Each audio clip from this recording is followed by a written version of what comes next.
take the field in an epic battle that is larger than life. It is called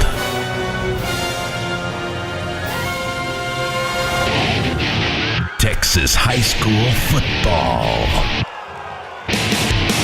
Only one show can bring the greatest sport from the greatest state into focus. Lone Star Gridiron. StarGridiron.com. Access the complete history of Texas high school football, over 100 years of information, win-loss records, coaching histories, individual stats, records, and more. Lone Star Gridiron, the authority on Texas high school football. Hey everybody, welcome to the UIL State Football Championship live stream day one. I'm Chris Daly. I'm joined by Terry Bennett. How are you doing today, Terry? I'm doing well. First day in the books. We are now rolling downhill on the end of this football season.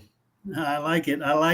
And for those who may not have heard, we're doing previews also. Can you kind of explain what those are? Yeah, for every 11-man state championship game, we have a preview show. We've already, of course, got the one that just happened, Albany versus Mart, but we've already got the 2A game tomorrow and the 2 3A games preview shows up on the website and on all of our podcast platforms. And basically each day we'll release the next day's pregame shows. And then, of course, we're coming back here to do these postgame shows once a night at the end of the night to recap all of the games. Yeah, definitely.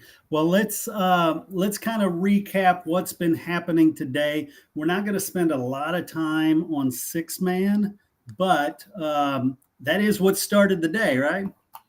Yeah, I mean, Lorraine and Benjamin, and, you know, we were talking about it off the air, and I think everybody knew that the biggest story was Grayson Rigdon. Last year he was with Strawn. They won state. They moved. They're over to Benjamin, a team that last year was really solid, 10-1. Their issue was offense. They was good defensively last year. They were good defensively again this year, and then you add him on the offense, and you took a really good team coming back from last year, and you made them a great team. Yeah, and I'm going to bring in Brett Swinney also at the same time from NetSN. Hey, Brett, how are you doing? Good. Evening, fellas. Evening. Nice. Yeah, and you were talking about Grayson Rigdon, 255 yards, 5 TDs. I mean, talk about a difference maker. Like you alluded to, he was at Strawn. He won a state championship there. You move him over here, and on a 6-man football team, one guy can make a huge difference.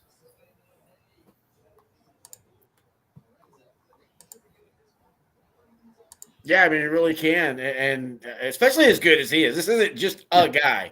This is a guy that was the reigning player of the year. And, again, he came over to a team that had some really good pieces coming back, a really good defense last year, Brody White at quarterback. And so I still think Benjamin would have been a force in the playoffs, but he definitely was the guy that allowed them to get past that third, fourth, fifth round stage into the state championship. Yeah, definitely. And that game started off pretty close. It looked like actually the two teams played each other earlier in the year. That was the only loss that Lorraine had. It was also the only time Benjamin didn't mercy rule somebody. So it was pretty close to the same score. Again, the first time they played, Lorraine scored, came out fast and scored early. They did that again this time, but it slowly wore them down. Next thing you know, it's mercy ruled in the third quarter, and it's ending early. Yeah, you know, Lorraine took the haymaker shots. A.J. Williams, he had a 60-yard touchdown, then he had a 13-yard touchdown. And then I thought when they answered early in the second with another touchdown, I thought that they were going to be able to hang in this game and maybe pull off an upset. I know the last time that I was at AT&T in 2019, I can't remember the team, but one of the 6-mans pulled off what was considered a huge upset. I thought Lorraine might be able to do that, but you kind of realize in that second quarter and then early into the third that Grayson Rigdon could just literally do what he wanted to do, and they couldn't stop him. And he finishes with 255 yards on the ground on only 10 carries. That's just absolutely crazy. And I know 6-man's different, but still, that yards per is still amazing. Yeah, definitely. You have any feedback there, Brett, before we go over to the next one? Well, I didn't get to catch that game, but just saying that right there, 10 carries, 250. I mean, 25 yards a carry. That travels anywhere. I mean, doesn't matter what 6-man, 11-man, wherever you're playing. That's impressive. So what are your guys' thoughts on 6-man being together with the 11-man and being able to get that experience at AT&T Stadium for those kids?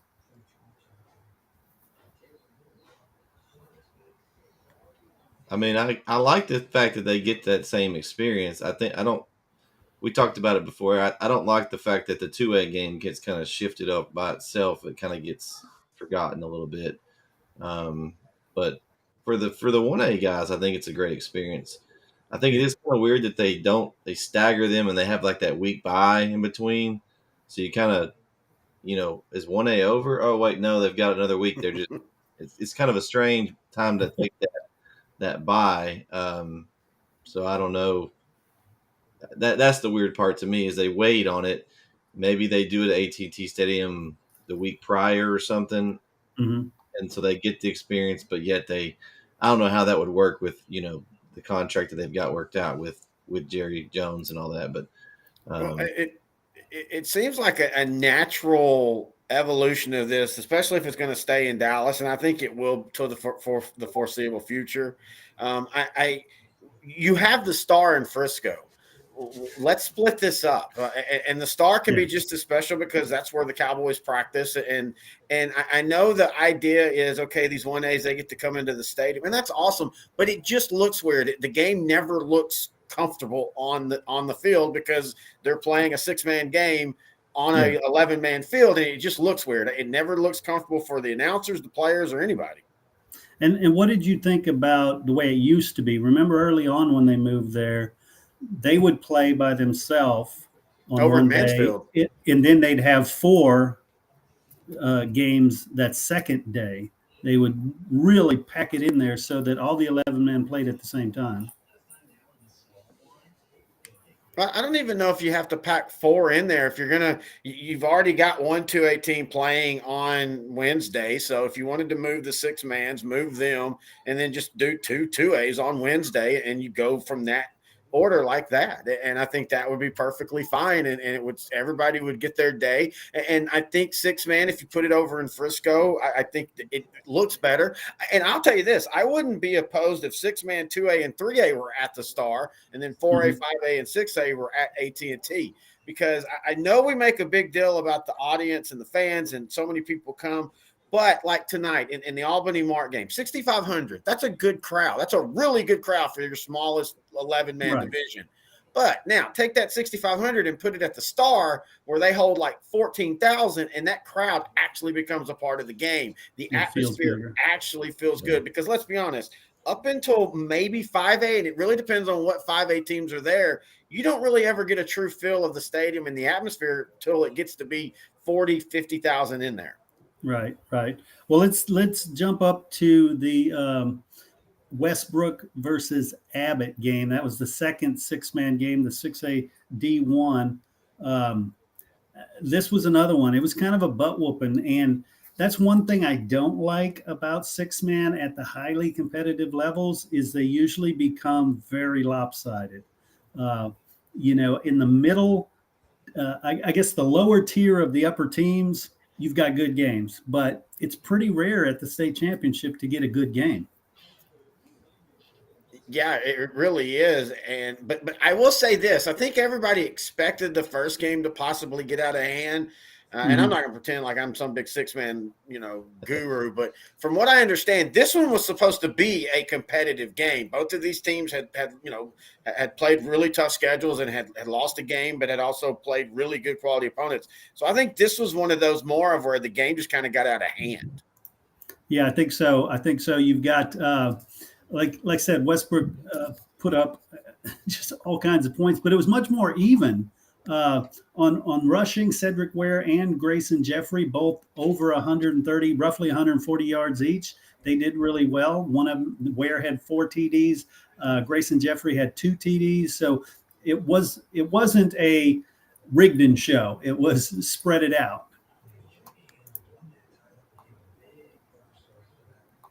more of a team effort.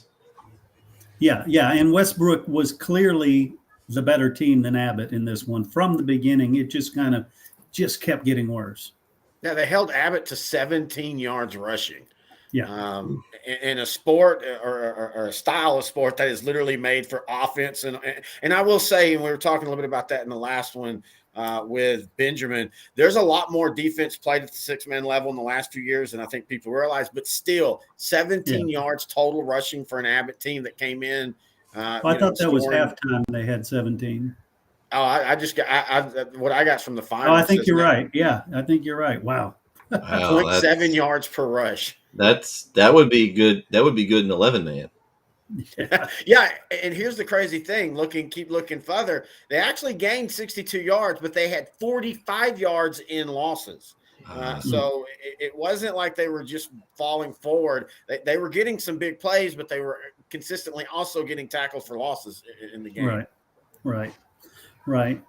All right. Well, the thing everybody's waiting for is the 11-man game. So let's jump into that one, the one that just got over. We've already had people on the Facebook group saying who won. Terry, what is your thought on the 2A Division II?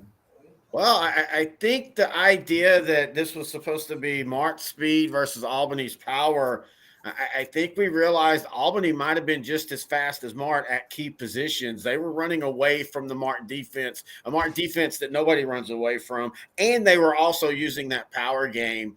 I know some people are trying to say this is an upset, but we've been saying it on the playoffs, and we said it on the preview show. Mm-hmm. This was not an Albany team that was a weaker team. This wasn't Windthorst Mart of 2 years ago. This was two evenly matched teams. Yeah, I mean, they did have 2 losses, but it was while their horses were out. I mean, they were without Cole Chapman. They were without Coy Lefevre. And they were very close losses. So this was a much better team than a lot of people thought it was. And in our preview show, on my prediction, I was like, man, my heart wants Albany to win it. Because it's because of Denny Faith and 40 years he's been there. It's crazy. and he's been to the state championship now 5 times, but he had never won one until now.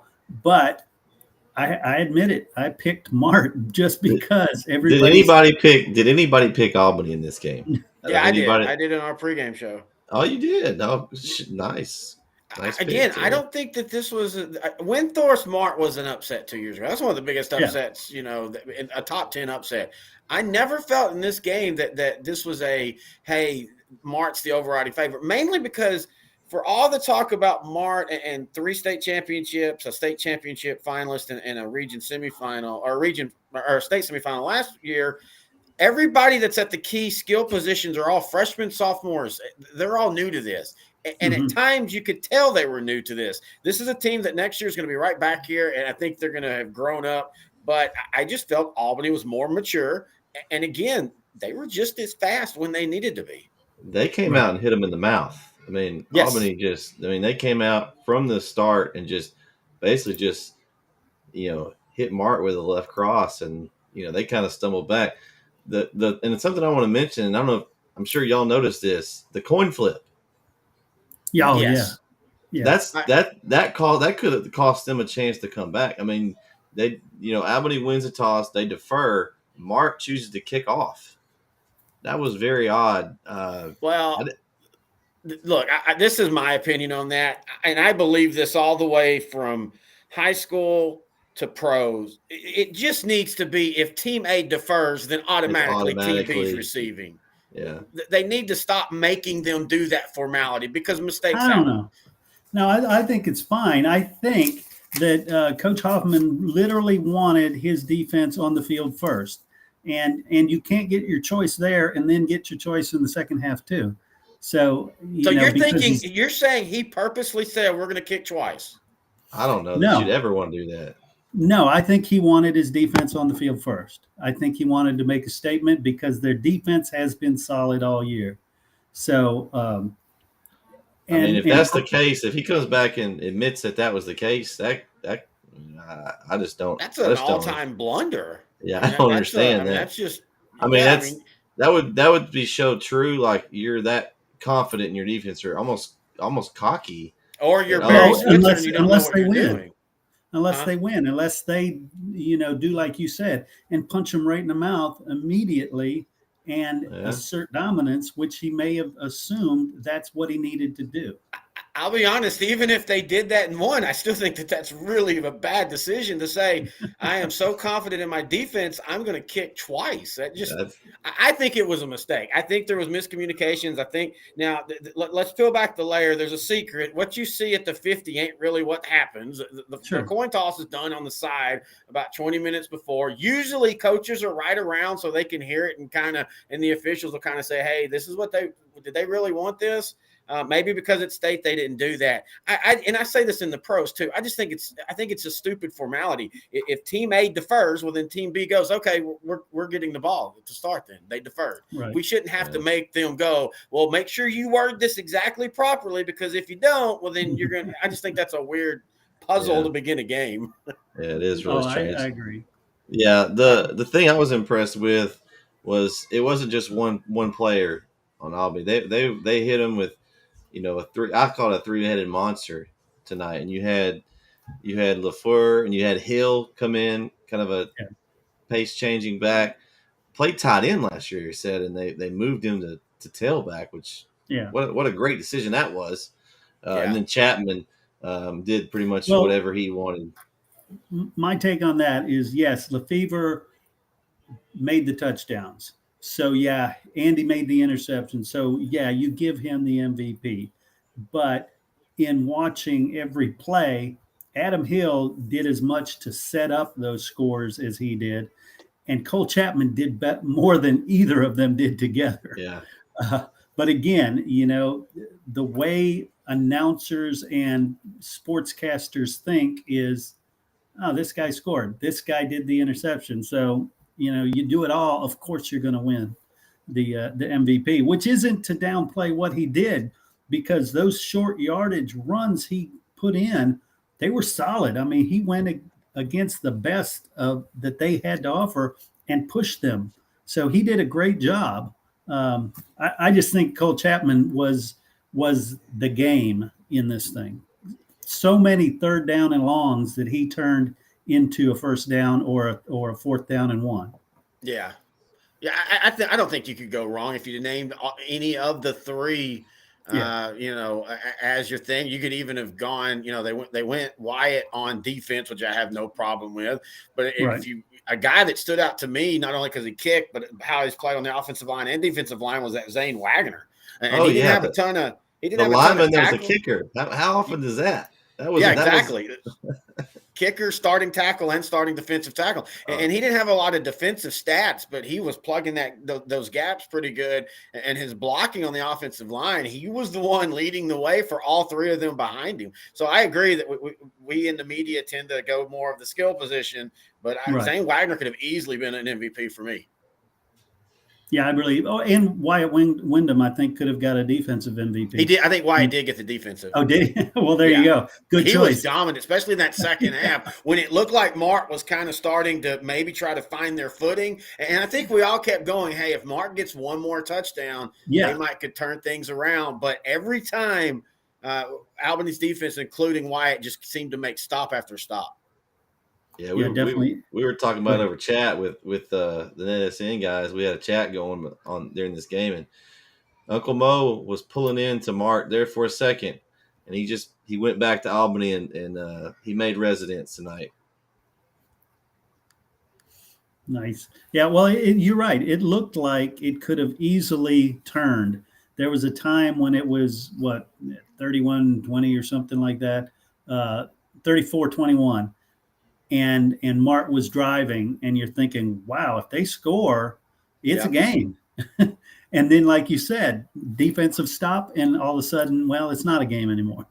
No, and again, I think what needs to be hammered on is this is not what Mark did wrong. Mark did not play a terrible football game. They did have the two interceptions, and they were important. I'm not trying to say they weren't, but I think if you played these two teams 10 times, I think Albany wins 7, 8 times. Yeah, definitely. I was very impressed, and not getting able to see. I mean, we got a little bit of mark because they were in our area, kind of the region, but not knowing much about Albany. I was very impressed, and so was our guys. I mean, they came out and they wanted it tonight. They wanted it more. Mhm. They came out with the fire, and they were hitting. They were hitting on both sides of the ball, offense and when they hit the holes running the ball, they were making the contact on the defense. I mean, Yeah, they were exactly. running Good hard. point. And the running backs for Albany were always leaning forward. Mm-hmm. I think with the sophomore running back for Mark, you saw the good things, but at times you could see him trying to hit home runs when there wasn't a home run. Just take the Mhm. 2-yard gain. Don't try to reverse your field, cut back, and especially at key moments. You got Yeah. the smartest thing a player does as they mature. It's not knowing when to hit the home runs; it's when not to. And there was a couple runs that if he just gets down, it's a 3rd and 5 instead of a 3rd and 9. And it's little things like that. And that's why I say Mark was young. This is Yes. a young smart team. This isn't your Mark team that's been the fact that they made it this far. Speaks to again Martin. It also speaks to the where they're at in the region and the talent of that division. But Mhm. yeah, Mark next year's back here. Martin 2 years is probably back here. But for in this game, it was a young team versus a mature team, and a mature team that Albany just never looked rattled. They never looked shook. It didn't look like they were playing in a big game. And I mean that as a compliment. Right. That's been a big thing that I've been hearing with coaches that I've been talking to in our pregame shows is the team that wins is the team that makes the game just a football game the quickest. They get over the state, the adrenaline and all that, and it just becomes a game. Albany was like that from kickoff. Yeah, they're Yeah, almost you're like a right. team of destiny, in my opinion. It was just kind of like destiny. Kind of like Chris was saying that they'd been there 40 years and hadn't won a state title. It was just one of those kind of destiny type seasons. It looked like to me. Yeah, Yeah, I agree. definitely. And to your point, Terry, Mark looked again very talented, extremely talented. I agree they will be back, but they made a lot of mental mistakes. There were a lot of penalties at key times, blocking the back, holding things like that. It was just, I think, the situation was catching up with them, and they just lose cool for a split second, and that would change the whole drive. Yeah, I agree. Cool. Well, hey, I want to mention quickly the Brotherhood of Texas High School Football. That is something we do at Lone Star Gridiron. We have team pages for every single school out there. And if you go and fill out the form, it's a simple form, your name, what year you played, what school, your name shows up on that team page as one of the Brotherhood of Texas High School Football, which basically just means, we're the folks that played the game. So, at my alma mater, Vanderbilt Industrial, obviously we got a lot of people in there because I went and bugged them all and said, hey, go sign up. But you look at Mark Panthers and you'll see 10 or 15 people who have signed up, and we do that for every school. So definitely, if you played Texas high school football, fill it out. Oh, and those team pages, we're also we did this a few years ago, and we're going to get back to it. We're going to start adding the records and stuff, because one of the things that's the hardest thing to do when we're covering this stuff is to find stuff that's 5 and 6 years older. Specific stuff. I mean, you can type in a game and maybe find an old box score, but specific stuff like, hey, what was this team's record 15 years ago, or what's their playoff run the last 4 out of 12 years? And there was a couple sites that did that, but they've kind of went by the wayside. And so we were going to try to fill that void, because we're all nuts, and we all do the whole Wikipedia jump down a wormhole, and that's what we want to create on our pages, where you can start at one and you just end up going through 40 team pages before you realize it.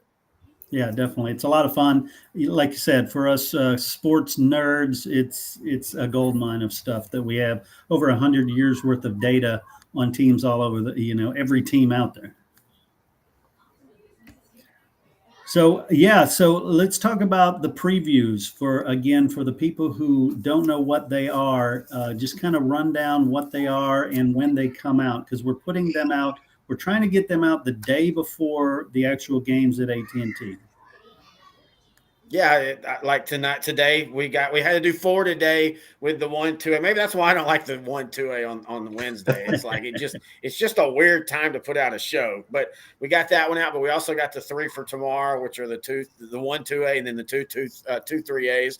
Tomorrow morning, I will produce and put together the 4As that everybody's helped pitch in on. We did Road to States. We have multiple people making picks.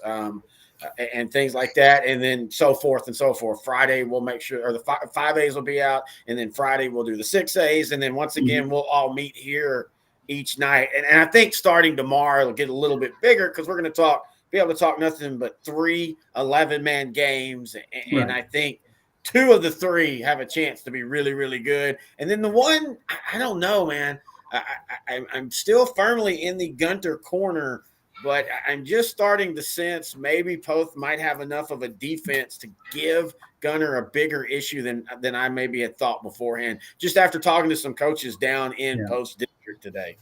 Yeah, and you mentioned coaches. In those previews, we also have interviews with coaches. Yes. That is talking about that actual game. So it's not just canned interviews. It's, hey, let's talk about, the Refugio coach, talk about what you're going to go up against when you're facing Holly and vice versa. Yep. And then we have, like I said, we have all of us doing our picks, and it's going to be, it's going to be fun. We love doing these.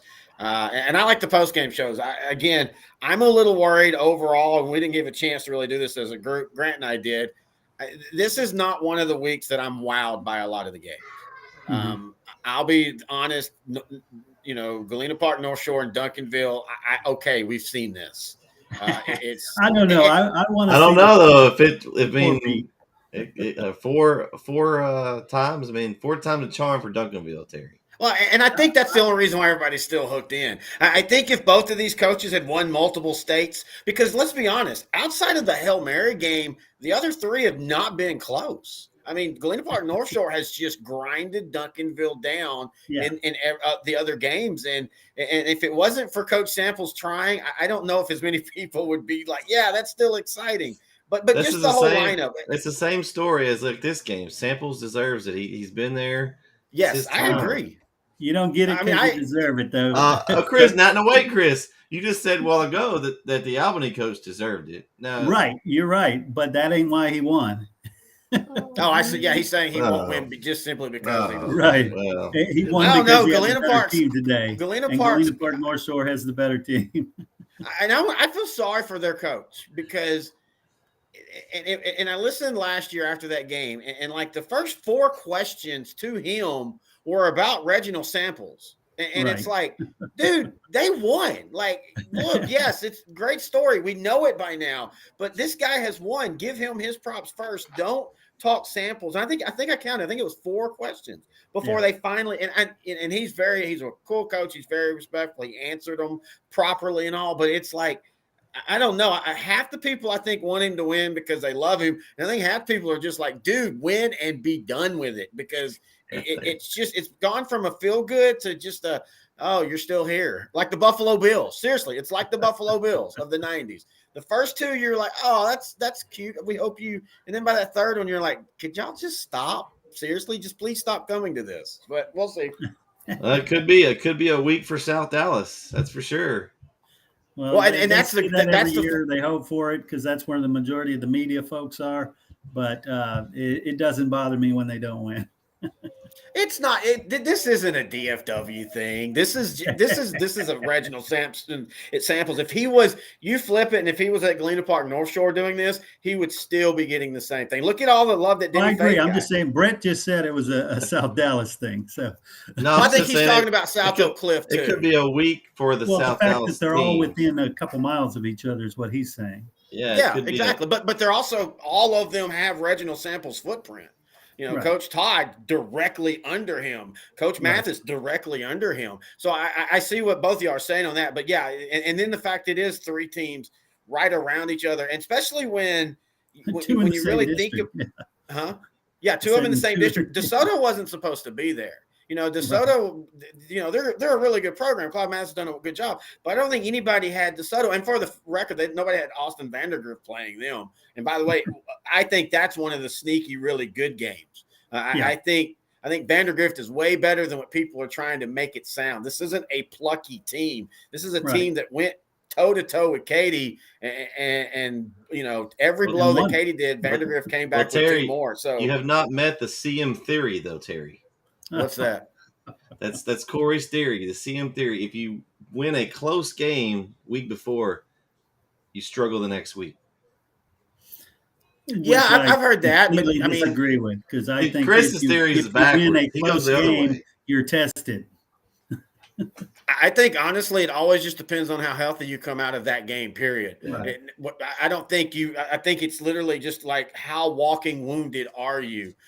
Talking to some players and some stuff like, Shallow Water, when they went into the next round, I can't remember who they played. They were just beat up physically, and so they couldn't respond to It was Paradise they played. They couldn't respond when Paradise got physical with them, and there's nothing you can do about that. We can mono and all that, but at the end of the day, if you're beat up, you're beat up. Yeah, that's true. So any final thoughts, Terry, before we pull this thing to a close? I think tomorrow begins the real, just game after game after game, and nothing. And again, nothing against Wednesday. I just always have looked at Thursday. That's the real start of all this, and that's when you're going to start seeing the crowds, and you're going to start. It's nothing but 12 hours of football. It's red zone for high school football. Right, and this show, 10 p.m. every night while they're there, this show will get much more interesting too, because there will be 3 11-man games to talk about. We won't be skimming through the 6-man. Oh, yeah. And there's going to be a lot of I say that this ain't the best week, but I still think there's going to be enough excitement that each game will deserve, a good look at. Yeah, definitely. All right, guys, thank you all for tuning in, and definitely go on to LoneStarGridiron.com. Check out those previews. A lot of great content that you should be listening to before the game. It'll help you just kind of understand how those teams got here, and maybe who you think should be winning. Yeah, exactly. And they're on LoneStarGridiron.com or all of the podcast platforms. Just type in Lone Star Gridiron and you'll find them. Right on. Thanks a lot, guys.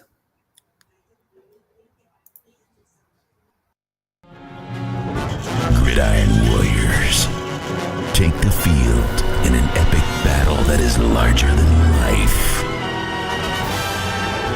It is called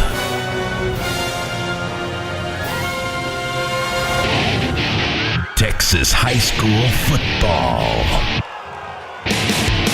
Only one show can bring the greatest sport from the greatest state into focus. Lone Star Gridiron. Gridiron.com. Access the complete history of Texas high school football, over 100 years of information, win-loss records, coaching histories, individual stats, records, and more. Lone Star Gridiron, the authority on Texas